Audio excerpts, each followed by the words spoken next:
Olá pessoal, na videoaula de hoje nós vamos estudar áreas de superfícies implícitas, ok? Vou escrever aqui, áreas de superfícies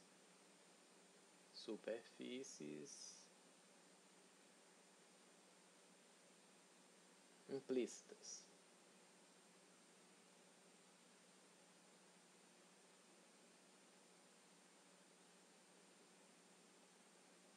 Ok? Então eu vou fazer aqui um desenho do eixo dos três eixos, né, do sistema cartesiano. Aqui eu vou colocar esse eixo como x, esse outro como y e esse aqui vai ser o z, ok? Vou desenhar aqui uma superfície no espaço, né? E vou traçar aqui uma projeção dessa superfície sobre o plano x e y. Deixa eu posicionar aqui o papel para ficar melhor. Então, deixa eu conectar aqui as arestas aos vértices dessa região. Aqui eu também tenho um vértice, deixe-me colocar aqui, conector. Agora eu vou fazer a conexão aqui. Beleza. Então, esse paralelogramo aqui é exatamente a nossa região R, certo? E aqui eu tenho um vetor normal, essa região, que no caso aqui é o vetor K, e a gente vai sempre representar pela letrinha P, né? Ele é normal aqui. Então, essa nossa região, né, ela é uma projeção vertical da superfície, certo? Vou chamar ela de projeção vertical, é a forma mais formal de chamar essa região. Mas a gente também pode chamar ela de sombra, né? Isso aí a gente pode chamar de sombra da superfície, ok?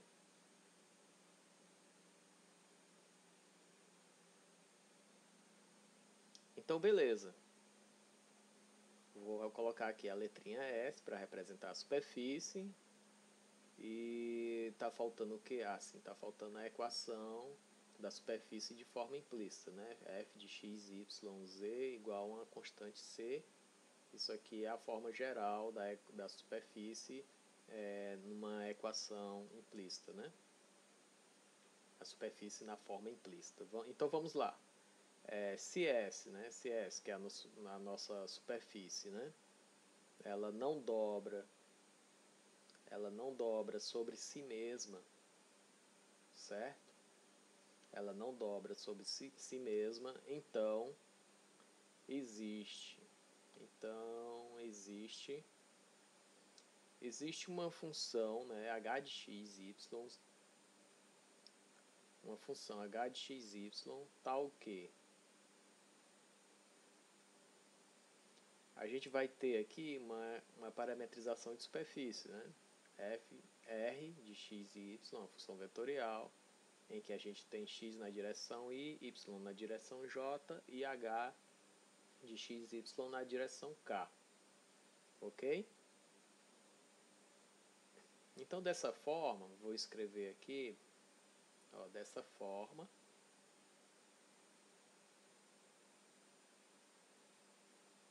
derivando a função r, a gente deriva ela em relação a x,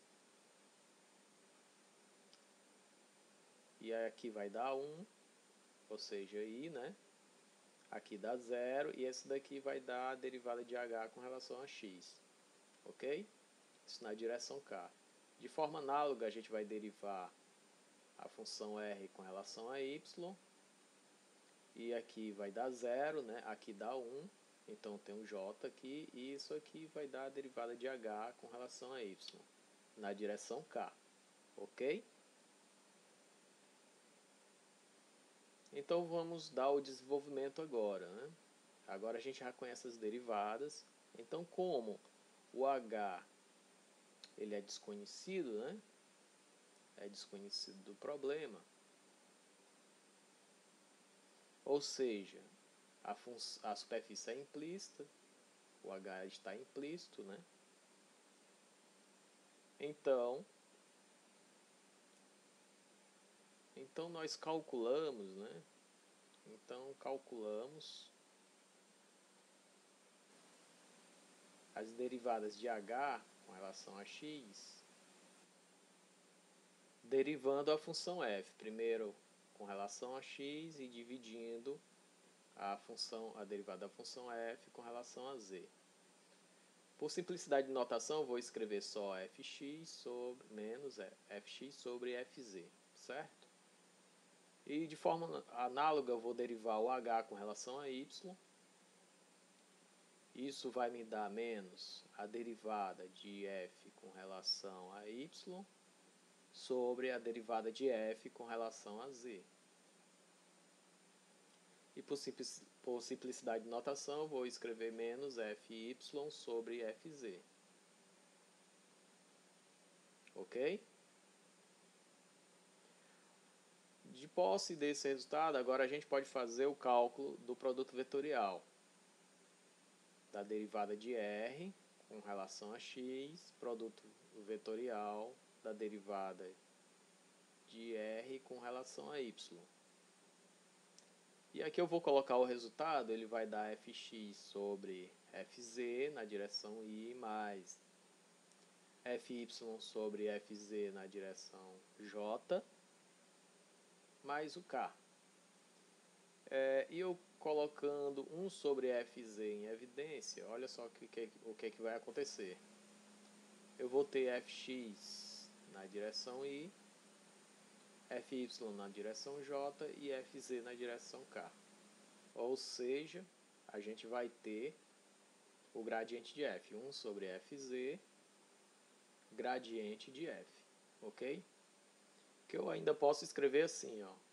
Eu posso colocar aqui gradiente de f dividido pelo gradiente de f, produto escalar com k, que vai dar exatamente o fz, beleza?